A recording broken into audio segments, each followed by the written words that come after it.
Judge David Richardson stares down from the bench at two police officers standing before him, Officers Mitchell and Carson, the same two men who slammed his face into a car hood 23 hours ago. Mitchell shifts his weight. Carson won't make eye contact. "I recognize you both," David says quietly. "You should have checked my ID before those handcuffs." Silence. Complete silence. This is the story of one traffic stop that went viral, two cops who profiled the wrong man, and a courtroom confrontation that nobody saw coming, especially not them. Before we dive in, let me know where you're watching from and hit that subscribe button if you believe everyone deserves equal treatment under the law. Now let's rewind 24 hours to a hospital, a gas station, and 3 cameras that captured everything. By the time you finish this story, you'll understand why sometimes the system only works when it's forced to face itself. David Richardson wasn't expecting trouble that Tuesday evening. At 45 years old, he'd spent 2 decades on the bench as a judge for the Philadelphia County Court of Common Pleas, known for his fairness, his meticulous attention to detail, his calm demeanor, even in the most contentious cases.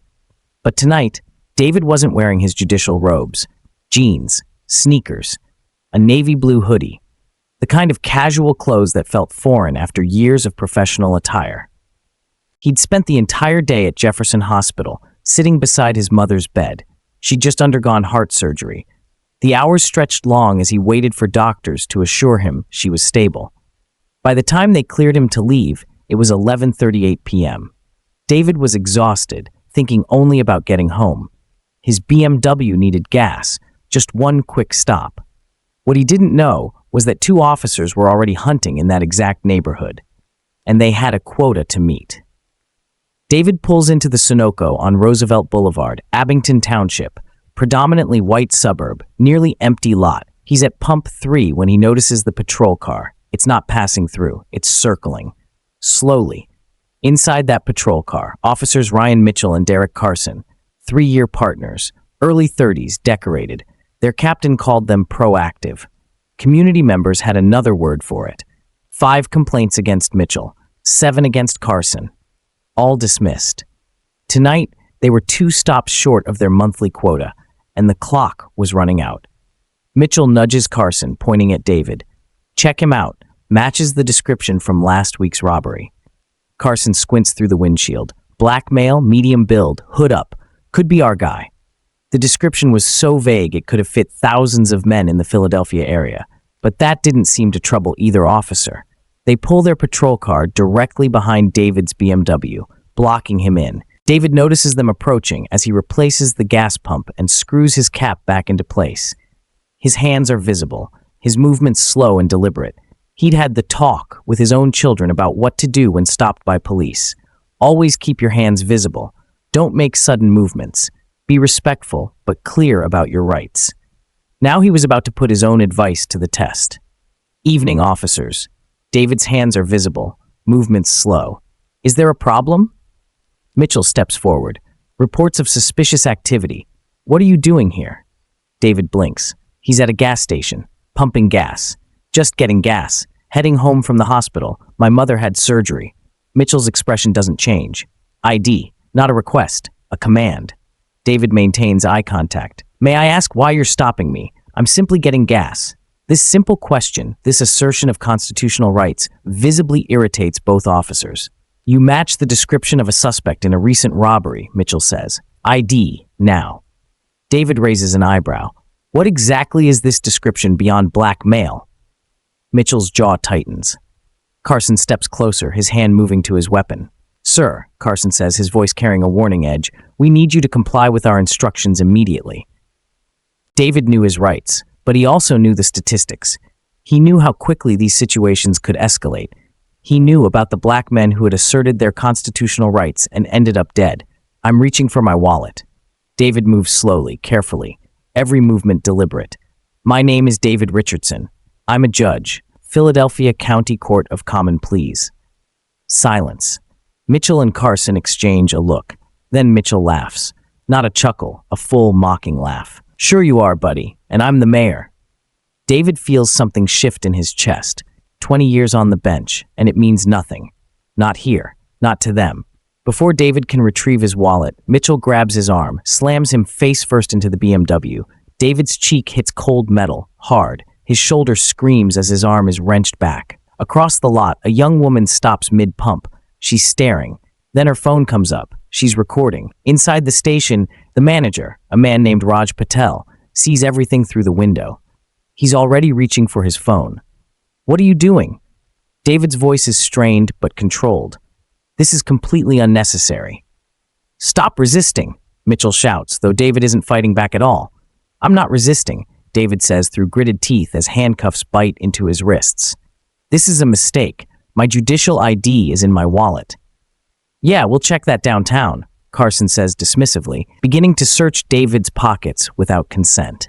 The young woman calls out, "Is this really necessary? He's just getting gas." "Ma'am, please stay back," Carson orders without looking at her. "This is police business." Patel hurries out from behind the counter. "Officers, I know this man. He comes here often. He's a regular customer. He's a judge. Sir, return to the building or you'll be interfering with police business." Mitchell barks, already guiding a handcuffed David toward their patrol car. David catches Patel's eye. "Please call Diane Chen at the courthouse. Tell her what's happening." Patel nods frantically as the officers open the rear door of their cruiser and push David's head down, forcing him into the back seat like a common criminal. 3 cameras captured what happened next: the woman's phone, Patel's security system, and one more David didn't know about: a traffic camera with a perfect angle. Within 18 hours, one of those videos would be playing in a courtroom. And the 2 officers forcing David into that patrol car would be standing in front of his bench. The ride to the Abington Township Police Station took less than 10 minutes, but for David, each second stretched into an eternity. The handcuffs pressed deeper into his wrists with every bump in the road. From the front seat, Mitchell and Carson chatted casually, as though they were transporting groceries instead of a human being. "Got another one claiming to be important," Mitchell said with a chuckle. "Last week it was some guy saying he was the mayor's cousin." Carson snorted. "Remember that lady who said she was a neurosurgeon? Turned out she had 3 warrants." David remained silent. He'd seen enough cases to know that anything he said could be twisted, misquoted, or used against him later. Better to wait. Better to stay calm. The station was a squat brick building with harsh fluorescent lighting that seemed designed to strip away whatever dignity a person had left. They parked in a reserved spot near the rear entrance, away from public view. Inside, the booking area buzzed with the mundane efficiency of systematic dehumanization. The booking sergeant, a heavy-set man with thinning hair and a permanent scowl, barely looked up as they entered. "Got a gas station loiterer who matches the robbery suspect," Mitchell announced, pushing David forward. "Claims he's a judge." This last part elicited snickers from 2 other officers completing paperwork nearby. The sergeant finally looked up, his eyes quickly scanning David before returning to his computer screen. "Name? David Richardson," David replied, his voice carrying the practiced authority of his courtroom. "I am a judge with the Philadelphia County Court of Common Pleas, and I demand my phone call immediately." The sergeant's expression didn't change. "Sure you are. Empty your pockets on the counter." David remained still. "I'd like to make my phone call first, as is my constitutional right." This small assertion seemed to irritate everyone in the room. The sergeant stood up slowly. "Look, buddy, this goes a lot smoother if you cooperate. Empty your pockets. We'll take your prints, and then maybe you can make your call." David understood the game. They were deliberately delaying his phone call to prevent him from contacting anyone who could verify his identity. The longer they could keep him in limbo, the more control they maintained. "I cannot empty my pockets while restrained," David pointed out calmly. "And I know my rights. I am entitled to a phone call upon booking." Mitchell stepped forward roughly, removing the handcuffs. "There. Now empty your pockets, like the sergeant asked." The physical relief of having the cuffs removed was overshadowed by the psychological weight of the situation. David methodically placed his items on the counter: wallet, keys, phone, a hospital parking receipt, a half-eaten roll of mints. The sergeant picks up David's wallet, driver's license first. He examines it, face blank, flips through the cards: credit card, insurance. Then, the judicial ID, state seal, photo, clear as day. The sergeant's eyes pause. 1 second. 2. Then he closes the wallet, sets it aside. Take off your belt and shoes. David stares at him. You saw the ID. The sergeant doesn't look up. Belt and shoes. David complied, the cold floor seeping through his socks. Each item removed felt like another piece of his humanity being stripped away. He thought of the countless defendants who had stood in this same spot. Many without his knowledge of the law. Many without resources or connections. How many had been processed through this same dehumanizing system with no one to witness their dignity being eroded? Then something shifted. A younger officer walks in, coffee in hand, laughing at something on his phone. He glances at David, stops, does a double take. The laughter dies. Judge, Richardson? Silence. Complete silence. David recognized something familiar about the young black officer but couldn't quite place him. Yes, officer. Jackson, sir. Marcus Jackson. You gave a lecture at the police academy last year. Constitutional rights during arrests. He looked around at his colleagues, clearly uncomfortable. Is everything okay here? The sergeant's demeanor shifted. You know this guy, Jackson? Officer Jackson nodded firmly. Yes, sir. He's definitely a judge. I attended his lecture on proper arrest procedures and constitutional protections. The irony wasn't lost on anyone in the room. The sergeant looked back at David's ID, this time examining the judicial card more carefully. His face paled. Officer Jackson stepped closer to the sergeant and whispered something urgent. The sergeant immediately picked up his phone and dialed an extension. Captain, you need to come down to booking. Now. Captain William Preston arrives within 3 minutes. He sees David. His face goes white. Judge Richardson. The warmth in his voice is so fake it's almost funny. Terrible misunderstanding. Let's discuss this in my office. No. David's voice is quiet, calm, but something in it makes Preston stop. I'll make my phone call now, from the booking phone, like everyone else. Through the glass partition, David can see Mitchell and Carson being pulled into an office. They're not in trouble yet. They're getting their story straight. As David was led to the phone, he noticed the transformation around him. Officers whispering, nervous glances. The sergeant furiously typing at his computer, likely documenting everything to protect himself. David dialed not his wife, not a lawyer, but his colleague, Judge Diane Chen, who handled police misconduct cases and was known for her unwavering commitment to civil rights. He kept his voice measured as he explained the situation, aware of Officer Jackson hovering nearby, clearly torn between loyalty to his department and his evident respect for David. By the time David finished his call, his belongings had been gathered and placed in a plastic bag. His belt and shoes returned. Captain Preston emerged from his office, his professional smile back in place, but strange showing around his eyes. Judge Richardson, I want to personally apologize for this unfortunate incident. Officers Mitchell and Carson were responding to a series of robberies in the area and were simply being vigilant. David accepted his belongings, but not the excuse. Vigilance doesn't justify constitutional violations, Captain. As I'm sure you're aware, matching a description requires more specific identifying characteristics than simply black male. The captain's smile tightened. Yes, well, in the heat of the moment, officers must make split-second decisions. And those decisions have consequences, David replied evenly. I'll be declining to sign any statement or waiver. I expect a full report of this incident to be filed, unaltered. Before the captain could respond, Officer Jackson approached. Sir, your car is still at the Sunoco station. I'd be happy to give you a ride back. David nodded, grateful for the young officer's integrity. David's phone is returned at 1:47 a.m. He unlocks it, 89 notifications, text messages, emails, Twitter mentions. The video is already online. The woman from the gas pump posted it 43 minutes ago. Current views 247,000 and climbing. Fast. By the time David walks out of that station, it'll be over 1 million. By morning, CNN will be calling. Through the glass, David watches Mitchell and Carson in the captain's office.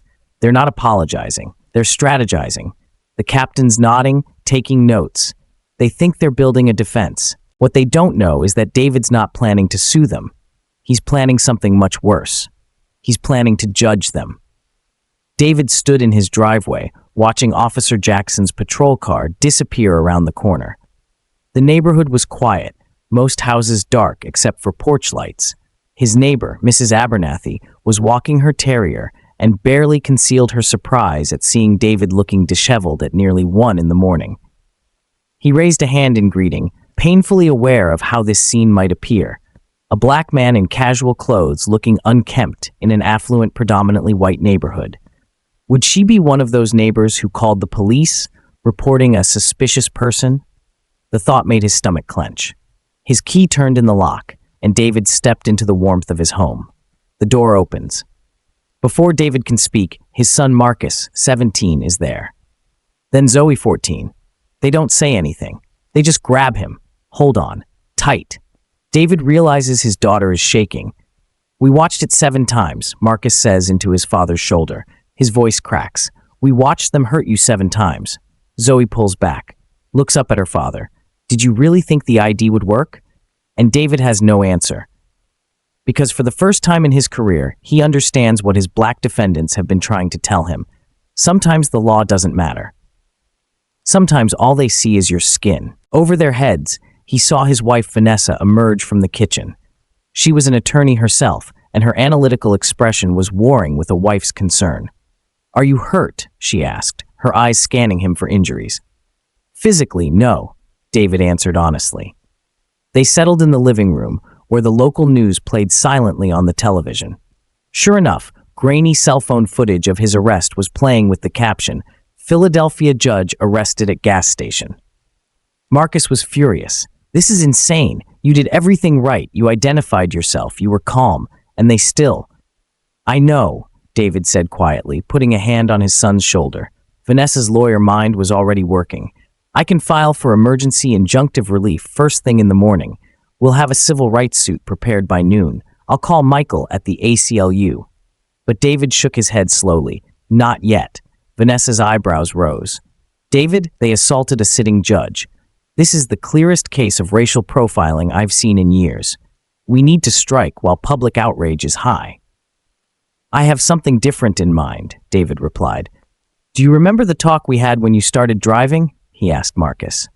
His son nodded solemnly.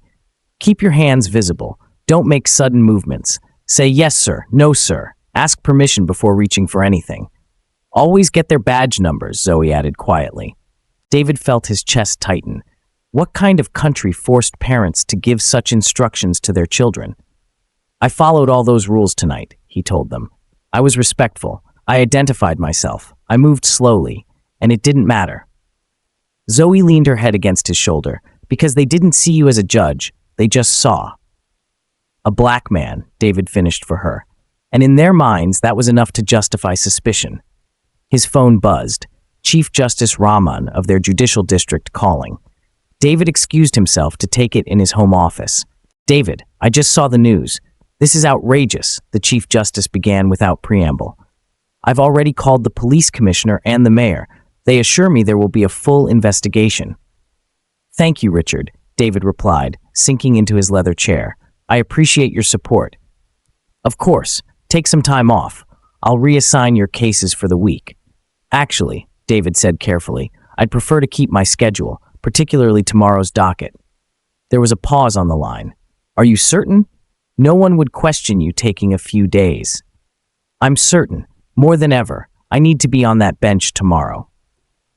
After hanging up, David opened his laptop. The video had indeed gone viral, hundreds of thousands of views already, with cable news channels picking up the story. His email inbox was flooded with interview requests and messages of support from colleagues. But David wasn't interested in interviews. He pulled up the court system's internal database and accessed tomorrow's docket. Judge Robert Sanderson was scheduled to hear several cases, including one that caught his eye. Johnson v. Abington Township Police Department, complaint of excessive force and racial profiling. David opens the case file. Complainant, Antoine Johnson, 24, nursing assistant, alleges unlawful stop, excessive force, false arrest. Officers named Ryan Mitchell and Derek Carson. Filed 6 weeks ago. 6 weeks before they arrested David. He reads the details. The broken taillight that wasn't broken. The marijuana they didn't find. The body camera that malfunctioned. It's the exact same playbook. Word for word. These officers have done this before. The question is, How many times? David sat back in his chair, his heart pounding. The same officers who had arrested him tonight were scheduled to appear in court tomorrow morning to defend themselves against nearly identical allegations from another black man. His phone rang again, Judge Sanderson calling. "David, I just heard what happened. Are you all right?" "I'm fine, Robert. Thanks for checking." "Listen, I hate to do this, but I've come down with severe food poisoning. I need to call out sick tomorrow. Can you cover my docket?" David felt something shift in the universe. "What cases do you have scheduled?" "Let me see. There's the Johnson case against Abington Township PD, a few pretrial motions, and—" "I'll take them," David said. "Are you sure, given what you just went through?" "I'm sure." After Sanderson hung up, Vanessa appeared at the office door with a cup of tea. "The children are finally asleep," she said, setting the cup beside him. "Marcus wanted to stay up and help you prepare a case against the officers." David smiled faintly. Like mother, like son. Vanessa perched on the edge of his desk, studying him. "What are you planning, David? I know that look." "I just checked tomorrow's docket," he said, turning his computer screen toward her. "Judge Sanderson is out sick. I'm next in rotation." Vanessa scanned the screen, her eyes widening. "The same precinct as your arresting officers." David nodded. "And Judge Sanderson was scheduled to hear a misconduct hearing involving officers from that precinct." "David," Vanessa said slowly, "those are the same officers, Mitchell and Carson." "I know. The appearance of conflict will be addressed," David finished. "I've been researching the precedents. There's no absolute requirement for recusal in this situation, especially since my case and the one on the docket are technically separate matters." "Technically," Vanessa emphasized. "You know the police union will challenge this." "Let them," David said, his voice hardening slightly. "For once, let the system work the way it's supposed to." Vanessa was quiet for a moment, then nodded. "What do you need from me?" "Research. I need every case precedent on judicial recusal you can find, particularly cases where a judge had personal knowledge relevant to the proceeding but wasn't directly a party." As midnight approached, David finally went upstairs to shower. The hot water couldn't wash away the memory of concrete against his cheek or metal cuffs biting into his wrists.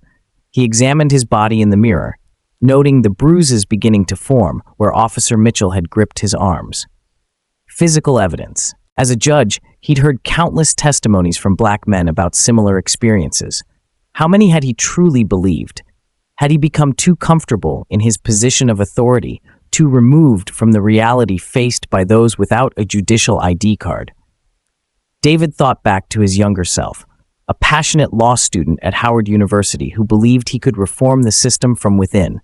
Somewhere along the way, had he become part of that very system? Tomorrow, he would find out. Wednesday, March 15th, 8:30 a.m. Mitchell and Carson walk into the courthouse at 9:47 a.m. Mitchell's joking, "Think that judge is here filing his complaint?" Carson laughs, "Probably got a lawyer and everything. This'll blow over." They take the elevator to the 4th floor. Courtroom 4B. They check their phones one last time before powering them down. Carson has 14 missed calls. He ignores them. Biggest mistake of his life. Officers Mitchell and Carson arrived at the precinct earlier that morning, having spent a restless night. Their concern wasn't guilt. It was bureaucratic fallout. Would there be paperwork headaches from the judge incident? Captain Preston had assured them it would be handled, that the department would close ranks as always. Administrative leave with pay at worst, he'd promised. Still, the viral video complicated things. As they changed into their uniforms, their phones buzzed simultaneously with a department-wide message.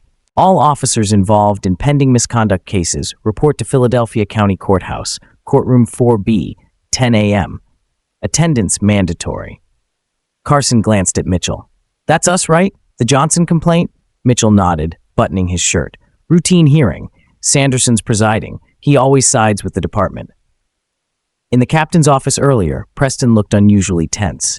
"Just a formality today," he assured them, straightening papers that didn't need straightening. "The Johnson complaint is baseless. Man was clearly resisting and you followed protocol." The officers nodded confidently.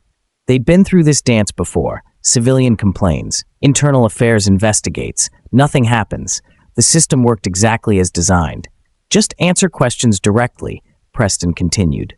Stick to the report language. Remember, your training was proper. What about last night? Carson asked. That judge? Preston waved dismissively. Being handled at the commissioner level, separate issue entirely. As they left for court, Mitchell elbowed Carson. Maybe we'll see that judge filing his own complaint while we're there. They chuckled, unaware of what awaited them. Meanwhile, across town, David Richardson entered the courthouse through the judge's private entrance. The security guards who'd known him for years were unusually solicitous this morning. Good to see you, Judge Richardson, said the senior guard. Saw the news last night. Shameful how they treated you. David thanked him with a nod and continued to his chambers. The courthouse was already buzzing with whispers and side glances. His judicial robe hung on the back of his door, the black fabric suddenly seeming more significant than ever before. A knock interrupted his thoughts. Judge Diane Chen entered without waiting for a response, closing the door firmly behind her. You should have called me the moment they pulled you over, she said without preamble. As his closest colleague on the bench and a formidable jurist in her own right, Chen never minced words. I hear you're taking Sanderson's docket today. David nodded, arranging files on his desk. Including the Abington Township misconduct hearing, Chen continued, folding her arms. David, the appearance of conflict is something I've considered carefully, he finished. I've reviewed the judicial ethics guidelines. There's no technical requirement for recusal. Technical, she echoed. The police union will throw a fit. Let them, David said, meeting her gaze. Diane, when was the last time an officer faced real consequences in your courtroom or mine? Chen didn't answer immediately. They both knew the statistics. Police misconduct cases rarely resulted in meaningful disciplinary action. You're walking a fine line, she finally said. I know, David acknowledged, but sometimes justice requires it. Chen studied him for a moment, then nodded. I'll be in courtroom 3A if you need backup. As she reached the door, she turned back. For what it's worth, I think you're right. Just be careful. After she left, David's clerk entered with the day's files. The Abington Township case has some last-minute filings, Your Honor, she said, placing a thick folder on his desk, and there's been unusual media interest. Thank you, Sophia. Please make sure court security is prepared. David opened the file, studying the complaint filed by Antoine Johnson. The young man alleged being pulled over for a supposedly broken taillight that mechanic records later confirmed was functioning properly. Officers claimed they smelled marijuana, though Johnson's drug test came back negative. They'd forcibly removed him from his car, handcuffed him, and charged him with resisting arrest, charges that were later dropped. The officers named Ryan Mitchell and Derek Carson. David reviewed the internal affairs investigation, which had predictably cleared the officers despite witness statements supporting Johnson's account. Attached were personnel files showing 5 previous complaints against Mitchell, 7 against Carson, all dismissed or marked unfounded. The pattern was impossible to ignore. Outside courtroom 4B, a crowd had gathered, reporters with press badges, community activists with signs, uniformed officers standing in solidarity. Inside, the courtroom was packed beyond capacity. Antoine Johnson sat with his public defender, Gabriela Rivera, at one table. At the other, officers Mitchell and Carson conferred with their union attorney, Maxwell Gordon. Their backs were to the entrance. The bailiff's voice, all rise. The Honorable Judge David Richardson presiding. Mitchell and Carson are mid-conversation with their attorney, backs to the door, confident. They don't turn immediately. Then Carson glances back. His face drains of color. He grabs Mitchell's arm. Mitchell turns, sees David on the bench. For 3 full seconds, he doesn't move, doesn't breathe, just stares. Their attorney looks confused. What? What's wrong? Carson's voice comes out as a whisper. That's him. Mitchell finally finds his voice. We're fucked. The microphone at the defendant's table is on. Everyone heard it. David allows himself the smallest smile. Good morning, gentlemen. Please be seated. As the crowd settled, the tension remained palpable. David looked directly at officers Mitchell and Carson, the same men who had pressed his face against a car just 14 hours earlier. We are here in the matter of Johnson versus Abington Township Police Department, a complaint of misconduct and excessive force. He paused, allowing the extraordinary circumstance to settle over the courtroom. Before we proceed, I should acknowledge that I recognize Officers Mitchell and Carson from a personal encounter last night, which some of you may have seen reported in the media. The courtroom erupted in whispers. Union Attorney Gordon shot to his feet. Your Honor, in light of this admission, we respectfully request your immediate recusal from this case. David had anticipated this. Your objection is noted, Counselor. I'll hear formal arguments on that motion momentarily. He turned to Antoine Johnson. The young man's expression reflected disbelief at this unexpected turn of events. Mr. Johnson, are you prepared to proceed today? Johnson nodded, still processing what was happening. Yes, Your Honor. David addressed the entire courtroom. Let me be clear. Justice must not only be done, but must be seen to be done. The question before us is whether I can preside impartially over this matter. I believe I can, but I will hear arguments to the contrary. He nodded to Gordon. You may present your motion for recusal. As Gordon approached the podium, David could see Mitchell and Carson whispering urgently to each other. They looked nothing like the confident, aggressive men from the gas station. Now, in their eyes, David recognized something he'd seen countless times from his bench, the sudden, shocking realization that actions have consequences. And sometimes, justice arrives in forms we least expect. Union Attorney Maxwell Gordon approached the podium with the confidence of a man accustomed to winning, though the unexpected situation had clearly rattled him. Your Honor, he began, given your personal interaction with my clients last night, there is clear potential for bias in these proceedings. Judicial Canon 3 requires recusal when a judge's impartiality might reasonably be questioned. David listened attentively, his expression neutral. The appearance of impropriety alone necessitates your recusal, Gordon continued. Furthermore, your personal knowledge of disputed evidentiary facts concerning these officers creates an insurmountable conflict. When Gordon finished, David turned to the public defender. Miss Rivera, your response to the motion? Gabriela Rivera stood, her worn briefcase and department store suit a stark contrast to Gordon's polished appearance. Your Honor, we oppose the motion for recusal. The incident involving yourself and these officers is separate from our case. If anything, it provides valuable context about officer conduct. She paused, choosing her words carefully. The judiciary doesn't require recusal merely because a judge has relevant knowledge. By that standard, no judge with criminal law experience could ever preside over a criminal case. David nodded. Thank you, Counselor. He took a moment to consider, though his decision had been made hours earlier after careful research. The motion for recusal is denied. The courtroom erupts. Gordon's on his feet. Your Honor, this is unprecedented. So was my arrest, Mr. Gordon. So was tampering with evidence to cover it up. So was training officers to use skin color as reasonable suspicion. We're going to address all of that today. Ms. Rivera, call your first witness. Mitchell leans over to Carson, whispers, how does he know about the evidence? He doesn't know the worst part yet. Officer Jackson is waiting outside, and he's ready to talk. Gordon appeared ready to object again, but David held up his hand. Mr. Gordon, let me be clear. Justice is meant to be blind, but that blindness refers to impartiality, not ignorance. My experience does not disqualify me. Rather, it provides relevant insight into policing practices that may bear directly on this case. He leaned forward slightly.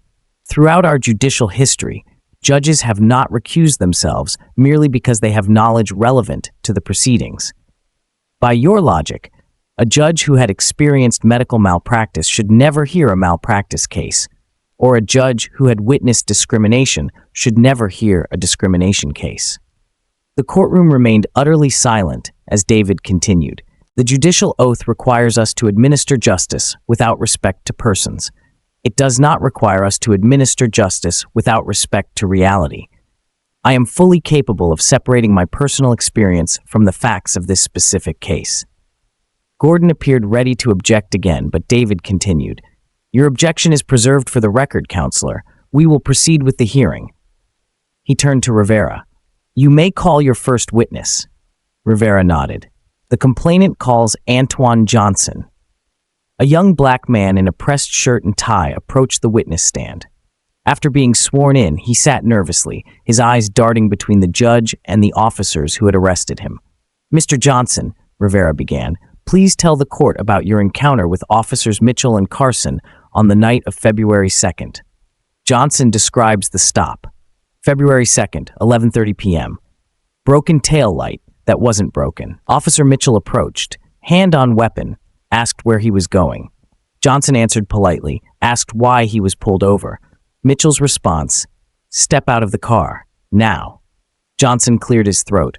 "I was driving home from my night shift at the hospital. I'm a nursing assistant at Jefferson."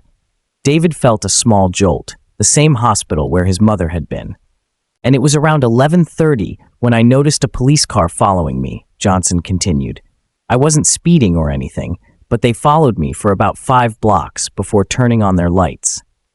As Johnson described the stop, the eerie similarities to David's own experience became impossible to ignore. A vague reason for the stop, immediate aggression when questioned, escalation when the citizen asserted their rights. "They asked where I was coming from, where I was going," Johnson said. "When I asked why I'd been pulled over, Officer Mitchell told me to stop being difficult. They ordered me out of the car, said they smelled marijuana." Johnson shook his head. "I don't use drugs, Your Honor. I told them they could search the car, but I wanted to know why I was being stopped first." "What happened next?" Rivera prompted. "Officer Carson grabbed my arm and pulled me out of the car. They pushed me against the hood, handcuffed me. Officer Mitchell kept saying I was resisting, but I wasn't fighting at all." Johnson's voice tightened with emotion. "They searched my car, found nothing, but they still took me in for resisting arrest and obstruction." Rivera introduced Johnson's drug test results. Negative. She showed mechanic records indicating his taillight was functioning properly, contradicting the officer's stated reason for the stop. Then came the body camera footage. The courtroom watched as the grainy video showed Johnson standing calmly while being handcuffed, directly contradicting the officer's written report claiming he had been aggressive and uncooperative.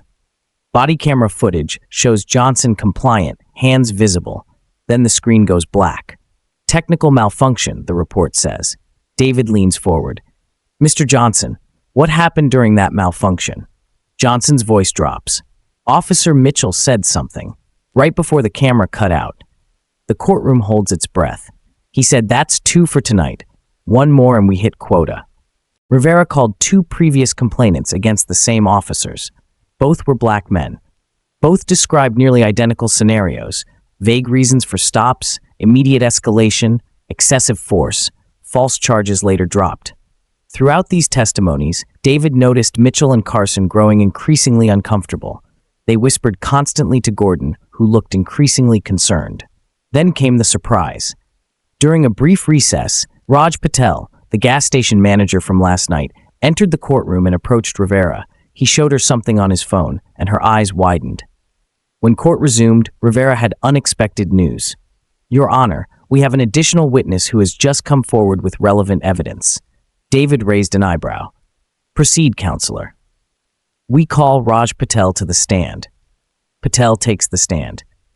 "I managed the Sunoco on Roosevelt. I saw what they did to you, Judge Richardson. Made me sick. What did you do?" "I went back. Checked our security system. We keep footage 14 days. I found your arrest, but then I kept looking because I remembered something." He pauses.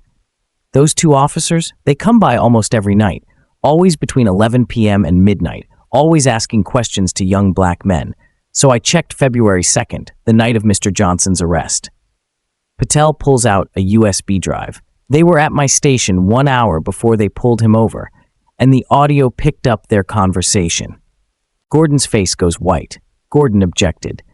"Your Honor, this evidence wasn't disclosed during discovery." "Because Mr. Patel only came forward today," Rivera explained, "and the defense has had ample opportunity to request security footage from businesses along Mr. Johnson's route." David weighed the objection carefully. "The evidence is admitted conditionally. Mr. Gordon will have opportunity to review and challenge it." As the footage played on the courtroom monitor, Mitchell and Carson watched their recorded selves with growing horror. Their casual conversation echoed through the silent courtroom. Mitchell's voice, "Let's find some action tonight." Carson's voice, "Need 2 more stops to meet quota." Mitchell's voice, "Let's check the south side of town. Always good for a few stops there." The South Side was predominantly black and Latino. David observed the officers' reactions rather than the video itself. Mitchell stared at the floor. Carson whispered frantically to Gordon. The pattern of targeted harassment was becoming undeniable, not just in Johnson's case, but as a departmental practice. Gordon requested a brief recess to confer with his clients. David granted it, watching Mitchell and Carson follow their attorney out of the courtroom. Their earlier confidence completely evaporated. What they didn't realize was that the evidence avalanche had only just begun. By 2:15 p.m., the evidence is stacking up. 3 victims, 3 identical stops, 3 body camera failures.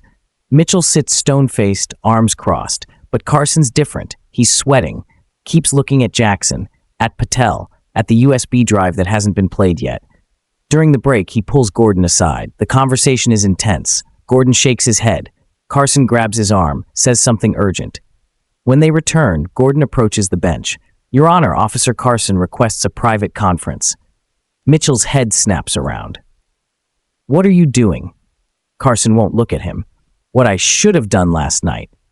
When court resumed, Gordon announced he would like to call Captain William Preston to testify about departmental policies.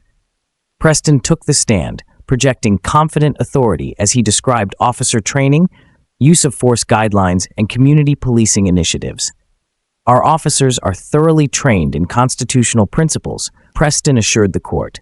"We emphasize de-escalation and proportional response," but the facade began to crack under Rivera's cross-examination. "Captain Preston, does your department use quotas for traffic stops or arrests?" Preston shifted uncomfortably. "We have performance metrics, not quotas. Officers are expected to be proactive." "And how are these metrics measured?" "By number of stops, number of arrests. Activity levels are one factor in performance evaluations. And officers who don't meet these activity levels face consequences." Preston hesitated. "Their performance reviews may reflect lower initiative." Rivera nodded. "So officers have incentive to make stops regardless of constitutional justification?" Gordon objected, but the damage was done.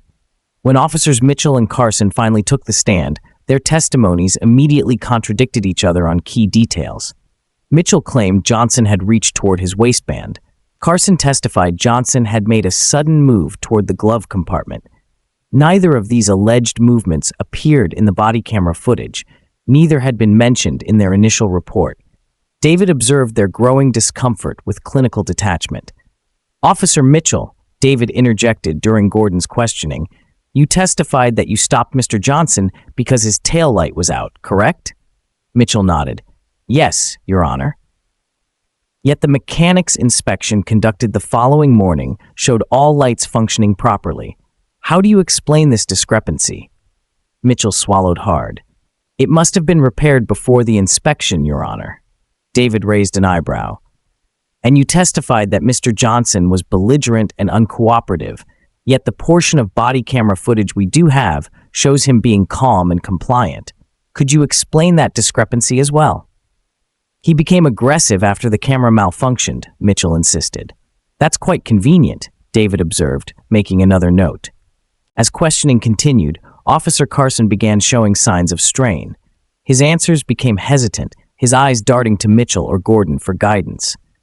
When Rivera pressed him about the gas station conversation regarding quotas, he stammered. "That's just how we talk. It doesn't mean anything." "So you weren't actually planning to make stops to meet a quota?" Rivera asked. Carson looked trapped. "It's complicated. There's pressure to show results." "Pressure from whom?" Carson glanced at Captain Preston, then back at his lap. "From supervision, from the department culture." Gordon tried to redirect, but Carson had already revealed more than intended. During a brief recess, a young officer entered the courtroom and spoke quietly with Rivera. When proceedings resumed, Rivera had a new witness. The complainant calls Officer Marcus Jackson. The young black officer who had recognized David at the station approached the stand. After being sworn in, he glanced apologetically at his fellow officers. "Officer Jackson," Rivera began, "how long have you been with the Abington Township Police Department?" 14 months, ma'am." "During your training, what were you taught about conducting stops in certain neighborhoods?" Jackson hesitated. "We were told to be more vigilant in high crime areas." And how were these areas defined? Jackson looked uncomfortable. Mostly the south and east sides of town, predominantly minority neighborhoods. Were you given specific training on what constitutes reasonable suspicion for a stop? Officially, yes, Jackson said cautiously, but unofficially, he trailed off. Unofficially what, Officer Jackson? Jackson took a deep breath. Experienced officers told rookies that certain behaviors were suspicious when observed in certain neighborhoods or by certain individuals. Could you be more specific? Jackson looked directly at David. We were told that a black man driving a nice car in a white neighborhood was suspicious, that a young black male with a hoodie was automatically suspicious, that furtive movements could be interpreted broadly. Gordon objected vehemently, but David overruled him. The witness is testifying to his direct experience during training. The objection is overruled. Jackson continued, describing how Mitchell and Carson were considered productive officers because they made frequent stops and arrests, particularly of minorities. After Judge Richardson was brought in last night, Jackson added, I overheard Officer Mitchell say they got another one before they realized who he was. The courtroom buzzed with murmurs.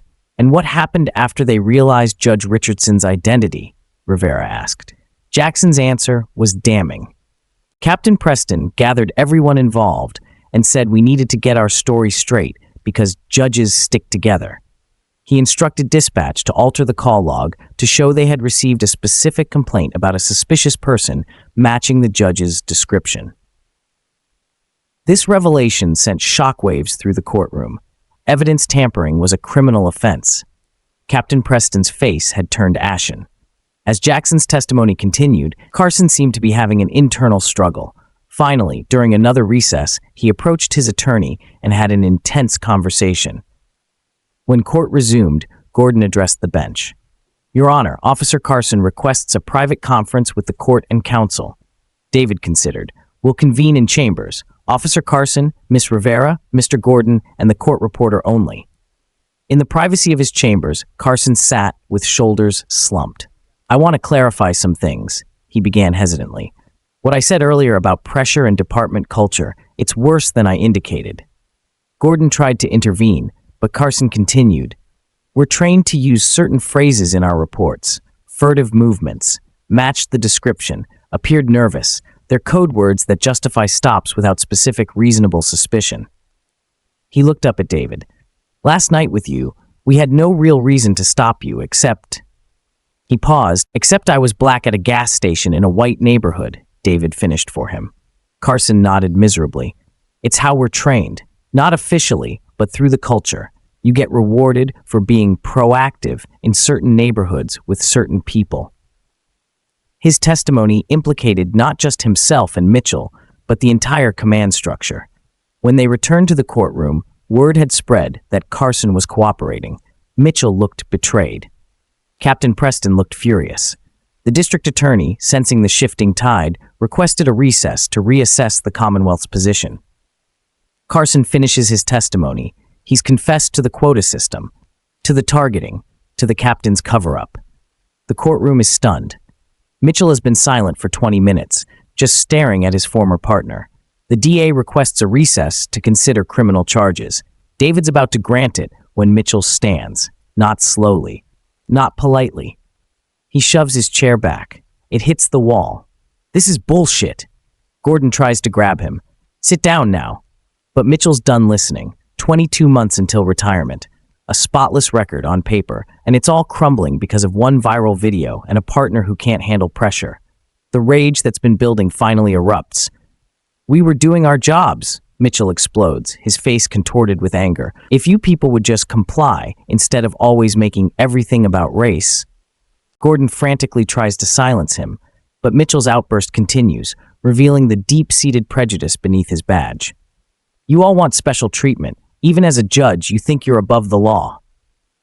The courtroom froze in shock at this display. David allowed the outburst to continue for a moment, letting everyone present hear the unfiltered truth, before finally saying calmly, Officer Mitchell, that's enough. His authority instantly silenced the room. Your comments are now part of the record. He turned to the court reporter. Please ensure that Officer Mitchell's statement is transcribed in full. Looking back at Mitchell, whose rage was now mixed with dawning realization of what he'd done, David added, "Sometimes people reveal their true character when under pressure. Thank you for your candor, officer." The defense had completely collapsed, but the implications extended far beyond this courtroom.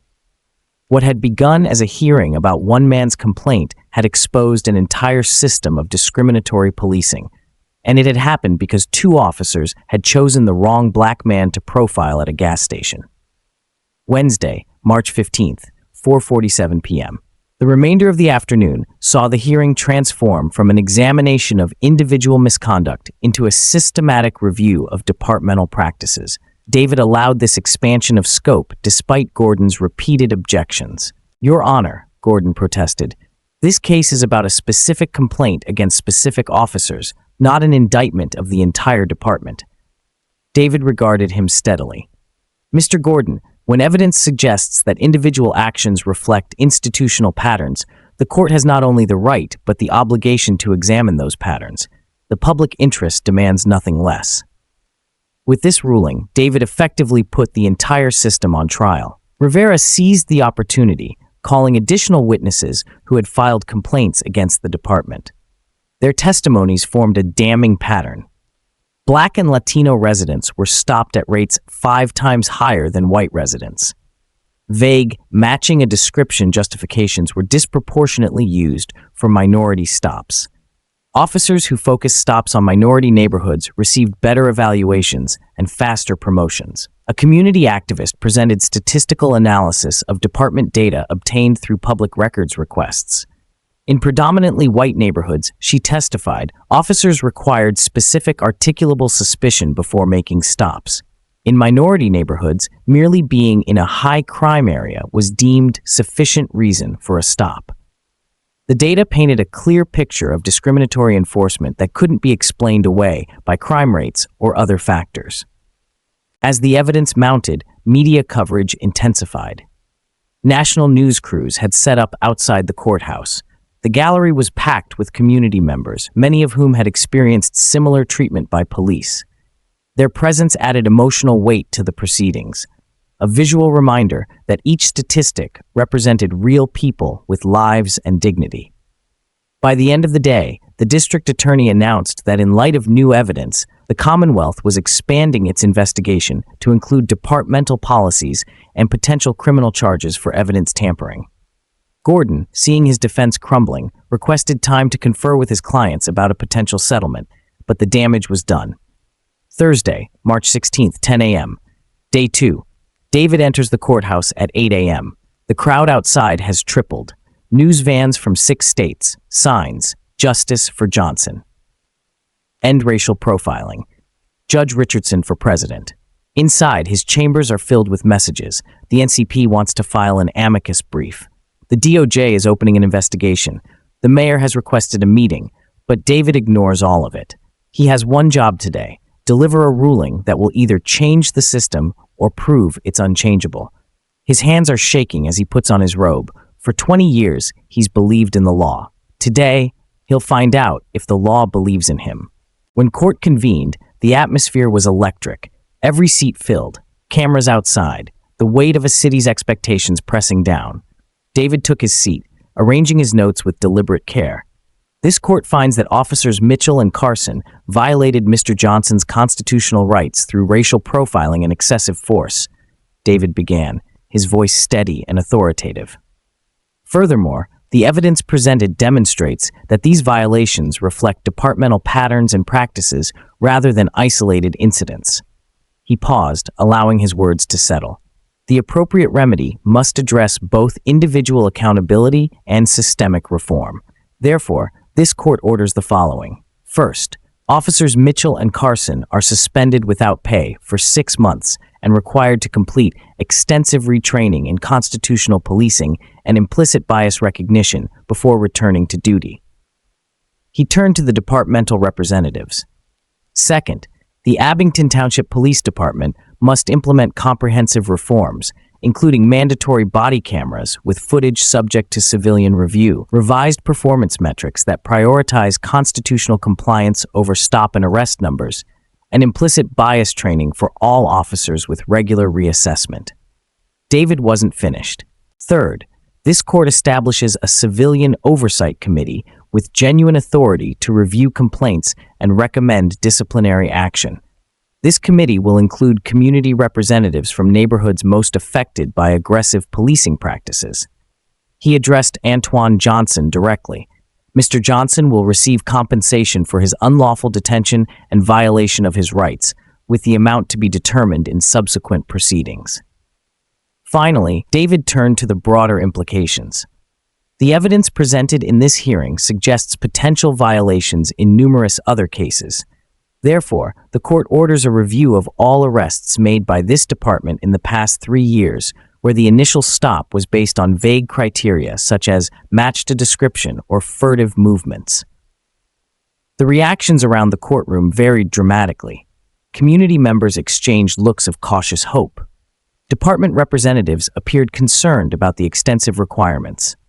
Antoine Johnson sat with tears in his eyes, finally vindicated after months of insisting he'd done nothing wrong. Officers Carson and Mitchell had very different expressions. Carson seemed almost relieved, perhaps seeing a path forward. Mitchell looked overwhelmed by the consequences of a system he'd never questioned until now. David concluded with words meant not just for the courtroom, but for the community beyond. Justice cannot exist without accountability. But true reform requires more than punishment. It requires transformation of policies, of practices, and ultimately of perspectives. That transformation begins today, but its success depends on the continued commitment of everyone in this room long after this hearing ends. With a final strike of his gavel, David adjourned the court. The hearing was over, but its impact was just beginning to ripple outward, from a single gas station encounter to a potential reimagining of policing in their community. As David gathered his papers, he caught Antoine Johnson's eye across the courtroom. Between them passed a moment of silent understanding. Two black men who had experienced the same injustice, but who now shared something else: the rare opportunity to transform personal humiliation into meaningful change. 6 months later, the changes were real, measurable. Every officer in Abington Township now wore body cameras that couldn't be manually deactivated. Stop data was tracked and analyzed monthly for racial disparities, with results publicly posted. The department's evaluation system had been completely overhauled. Discretionary stops had decreased by 40%. Crime rates remained stable or declined. Officer Marcus Jackson was promoted to lead the new Community Relations Division. Derek Carson, after completing his suspension and training, became an advocate for change within the department, mentoring younger officers on constitutional policing. Ryan Mitchell struggled, but gradually, with support from unexpected allies, including Antoine Johnson himself, he began the difficult work of confronting his biases. Antoine Johnson used his settlement to return to school, pursuing a degree in criminal justice with plans to work on policy reform. And David? He continued presiding over cases with the same fairness he'd always shown. But now, when young black defendants stood before him, he saw them differently. He understood their fear, their anger, their sense of powerlessness in a system that often seemed designed to work against them. One evening, David stopped for gas at that same Sunoco station. As he stood beside his car, he noticed a young black man at the next pump, watching a police officer inside the convenience store. There was still wariness in the young man's posture, the learned vigilance that remained necessary. But when the officer emerged and nodded respectfully in their direction, something subtle shifted in the young man's expression. David caught his eye, and they exchanged a silent acknowledgement. Not of problem solved, but of progress made. The system wasn't perfect. It might never be perfect, but it was better. And in the difficult work of justice, better was worth fighting for. This story raises important questions about justice, accountability, and the ongoing work of reforming systems that don't serve everyone equally. What do you think? Was Judge Richardson right to preside over the case, or should he have recused himself? Drop your thoughts in the comments below. If this story resonated with you, Please hit that like button. It helps these important conversations reach more people who need to hear them. Subscribe to the channel for more stories that explore social justice, accountability, and the power of standing up for what's right. Share this video with someone who needs to understand that change is possible when people refuse to accept injustice as normal. Thank you for watching. Until next time, remember that each of us has a role to play in creating a society where justice isn't just an ideal, but a lived reality for everyone.